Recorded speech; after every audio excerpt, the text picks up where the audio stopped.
Welcome back to the Star Monroe Show. This is episode 9 of my mini series, The Wild Love Affair 12 intimate conversations on coming home to who you really are through embodiment, devotional living, and deeper intimacy. Today, I'm going to talk about sensual living. It's not what you think it is, but it's what you've been seeking. It's this pull to living more alive, more in the moment, and really embracing life, whatever is happening, whether frustrations are happening, you're feeling guilty, you're feeling upset, ecstatic, excitement. It's embracing it all and riding it like a wild mare. Over the years, sensuality, I've played with my sensuality. I mean, in my 30s, I opened up a pole dancing academy and definitely explored my sensuality there. And what I saw was women pole dancing and giving the space to explore their bodies in a really unjudgmental environment. I've never seen anything like it. Just the way women reconnected to their bodies through movement, it was beautiful to witness. As I moved into my 40s and I started to explore a little bit more about our society and why we are the way that we are, I stumbled across us living, or the male gaze. And I was like, oh, I've never come across this before. And that's when I really started to look at how I had viewed my body. And my back history is I spent many years in addictions, alcoholism, toxic relationship with my body, with men, with money. And I've always been a curious soul. And I was like, why is this? And like I did all my healing, and I was just like, well, why is it that it's so hard for me to connect with my body, my rhythm, and my wisdom? And then I was like, oh, the male gaze. We're taught from a really early age to objectify our bodies, to disconnect from them, to live in our heads. And in the previous episode, I talked more about this, about why we stay in our heads, we intellectualize everything. But it's not going to get you back home to yourself if you keep living in your heads. So it was like this understanding that, oh, I've been objectifying my body. I've been putting my value on my looks, on my youth. This is why I like getting older, because it's shattering all of this conditioning. And another thing that I hear a lot of women say is they become invisible when we get older. I'm like, well, why is that such a bad thing? And the thing is, as well, if I unpack that some more, we're never invisible if we see ourselves.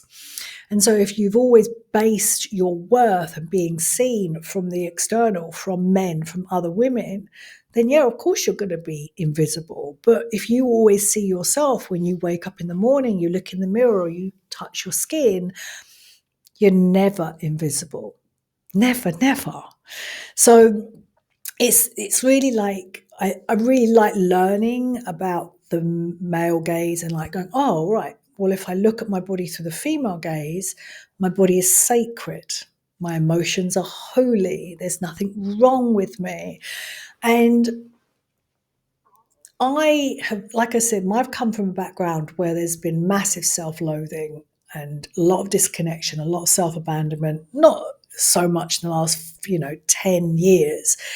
But this, if you want to change anything, if you want to change your relationship with yourself, and the relationship you have with yourself is the most important relationship because it spills out into everything else, then all you need is the willingness, an open mind, and an open heart to look at yourself through a different lens. And the way that I've learned everything is, oh, I kind of have a feeling I need to go over there. Well, this is pulling me towards it. I don't yet know how to do it, but I'm going to find a way. I'm going to figure it out.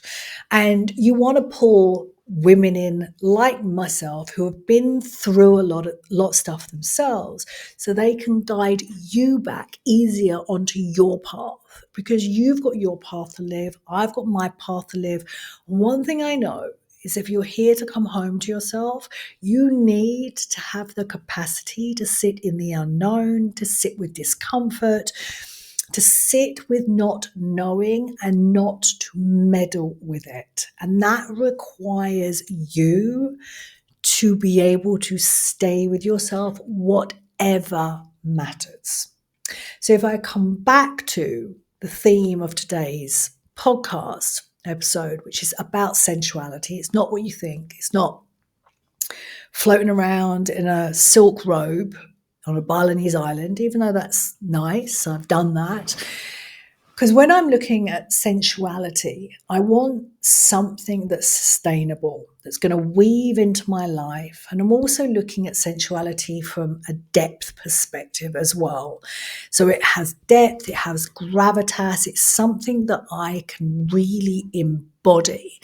And so if I looked at it through the male gaze, then it tends to be about the external, it tends to be about dancing and what I wear and how I look.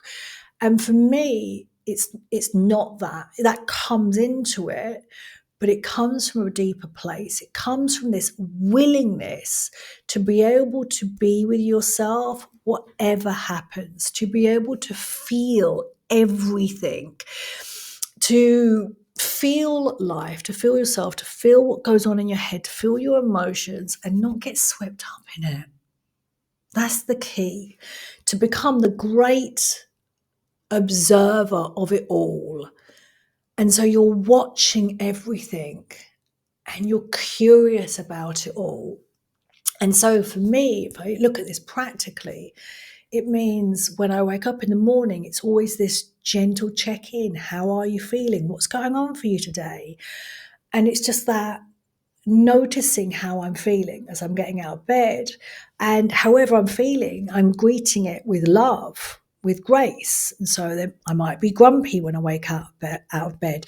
But unless I acknowledge it, unless I welcome it in, then what I will do is that will be the lens I look at life. So I will project my grumpiness out onto everyone. But if I check in first thing in the morning, welcome it in, feel it, embrace it, I'm like, oh, okay, I see you. Is there anything that you need? I'll ask to this grumpy part of me, and that grumpy part is normally defensive. It's like, no, I don't need anything. I'm like, it's okay. Wait, I'm here. It's all right. I'm not going to try and change you. We're together. It's all good. And so this way of living with all parts of you, for me, that is essential. It's like this willingness to be open to whatever arises within me and to witness it and to check in with myself. And to live like this, it means to slow down. I talked in a couple of episodes before. We have to slow down. We have to slow down because we cannot see ourselves. We cannot feel. And in my years of working with clients, most of them are locked up into their heads. There's a reason for that. They don't feel, they don't experience things, but it's a way of safety or control. But you want to feel a wildly alive life. You want to feel radiant and that kind of glowing off you, then you've got to be willing to feel. And that means to slow down, to be willing to let everything flow in and flow out. And then what happens then? Things just flow through you rather than dragging them with you. And so to bring this idea of sensual living, and I'm going to be talking more about this in a lot more depth I've got an event coming up at the end of the month. Write this date down, the 29th to the 31st of August. It's called The Unhurried Woman. And I'm going to be talking more about how we can unhook from false urgency, reconnect to our bodies, our timing, our inner knowing, and talking more about sensual living as well. So details will be coming soon online around the 18th of August. I'm going to open up doors for that.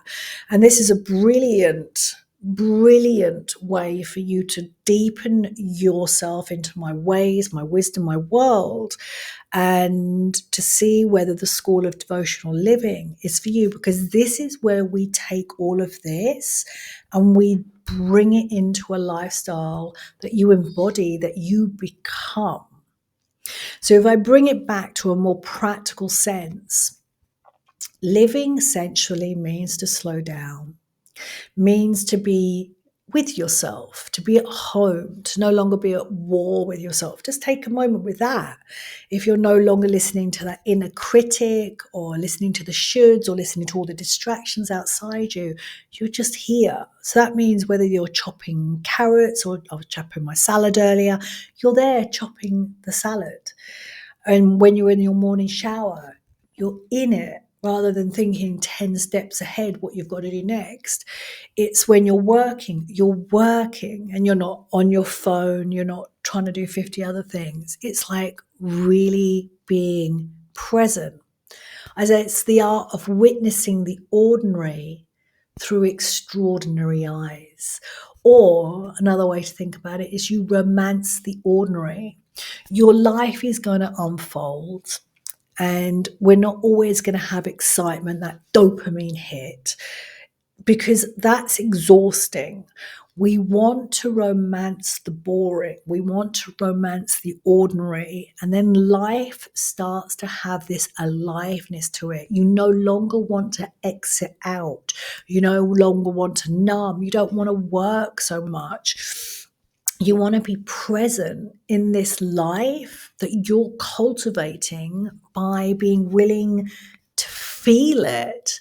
And so as you do this, you start to wake up all your senses, your sight. When you look, you're really seeing, hearing. So I like to live in the country so I can hear the birds. Smelling. I've always got something on the go in my house, like an incense stick or Palo Santo, or spray my perfume everywhere. You're tasting your food or your coffee, and the touch. You're wearing clothes that feel good on your body, and you're here, you're in presence of yourself. And all of this wakes you up, and it's the language of your nervous system.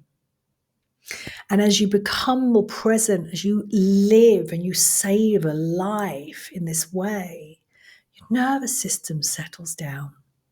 It's no longer on that fight, flight. And when you're in that fight, flight, there's never enough time. You're always rushing, ready to react. And for me, reacting is not a place I want to be anymore. I want to be able to respond. And I want to respond from my highest self as well. I want to take my time thinking about a reply. I don't want to reply to my emails or my texts straight away. Or messages online or anything. I want to be able to go, do you want to reply to that? Is that something you want to enter into, rather than, oh, I should be doing this and I should be doing that. And I lived like that for many, many years. It's just exhausting, and I'm not living on my rhythm. I'm living in accordance to everyone else. So this is why I really like sensual living, because it's asking us over and over again, well, how do you want to live right now? How do you want to do this? How does your body feel? Because as you live sensually, your body is online, and your body holds all your answers. It's where all your wisdom lives. So as I said, it's about being willing to be immersed in the present moment. It's the willingness to be here. And the more you do that, the more it becomes you. It's just like you just are pulsing with life. You become embodied in what is happening and not stuck in your head, not overthinking, not just like and this stops your mind wandering to the past or moving into the future. And for me, this has really helped, because it's something that I'm perpetually teaching myself. Perpetually is not the right word, but it's like I've got a tendency to fast track into the future, and I'm like, it will figure itself out. And right here, what are we doing right now? What are we doing right now? And I'm like, I'm with the kittens, or I'm talking on a podcast, or I'm drinking my drink, or I'm looking out the view. or I'm writing some notes. I'm here. And this is what it is. We're training ourselves to be in that present moment. And the present moment is where we have all our power. It's where we can choose what is right for us according to our bodies, to our rhythm. This is the liberation that you're seeking as you're coming home to yourself. Because as I said, it soothes your nervous system, it unhooks you from stress hormones, and it allows you to be present with yourself. And then that's going to ripple out to everybody else in your life. And only the other night, something happened. I was reading in bed. I heard a big crash, and I was like, what's going on? And I laid there and I thought, I better get up. And I walked downstairs and the chair had snapped, and my son had I broke it because I was reaching for the kittens.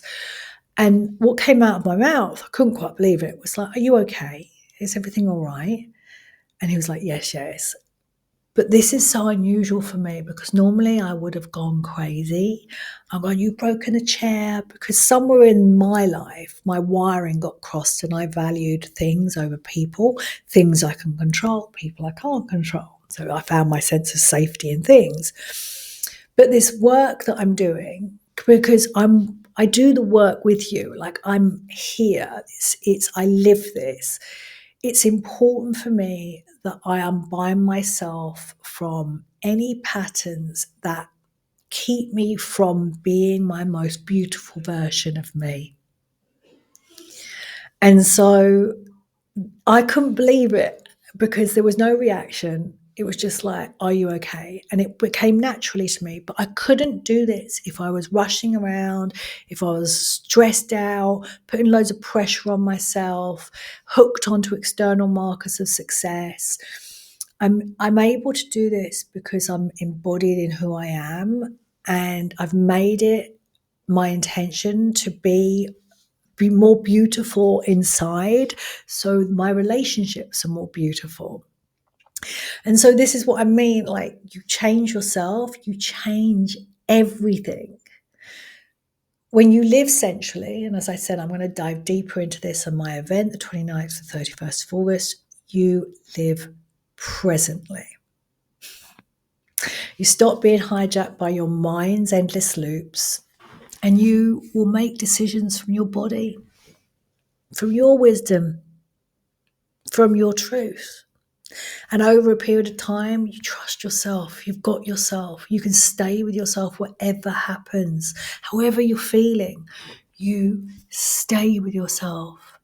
This is sustainable. And yeah, if you want to do the rituals, do the dancing, wear the silk robe, then do it, because you've built the foundations inside you. And it may mean sometimes that we pull the silk robe in at certain periods and we're doing the external and the internal. But it's like we change the internal. You become rooted. You become present in who you are. You become alive in who you are because you don't want to be anywhere else. Like, this is your home. And you're like, oh, it's so good to be here. This life that I've got is so good. I'm grumpy. I'm irritable. I want to moan. This is so good. I'm in this. It's like, yeah, I'm feeling it. Sensual living. That's what I mean to be sensual. That's what I mean when I say sensual living. It's reclaiming your senses. You reclaim your life. Everything is alive. And I love this as well because there's no good or bad here. We're living in the paradox. We're living in the grey area. And it just enables us to be able to move and be more fluid. This is the work that I do inside the School of Devotional Living. This is the deep work that I guide you through private mentorship. And if this is calling you home, this is what's opening up for you, I would start with my book. Where's my book? If I'm on YouTube, I know the cats got it today. The kittens were biting my book. My Wild Love Affair. It talks about my journey coming home to myself. It's on Amazon, paperback, Kindle, and hardback. And I'll put everything else in the show notes.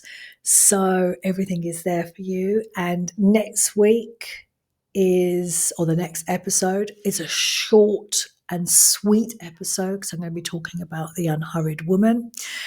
And until next time, really take these words and allow them to percolate through your body and into your bones. And this way of living slower, more sensually, with devotion, that's what's going to pull you home and keep you here. And that's going to change everything. It's going to change everything for you in devotion.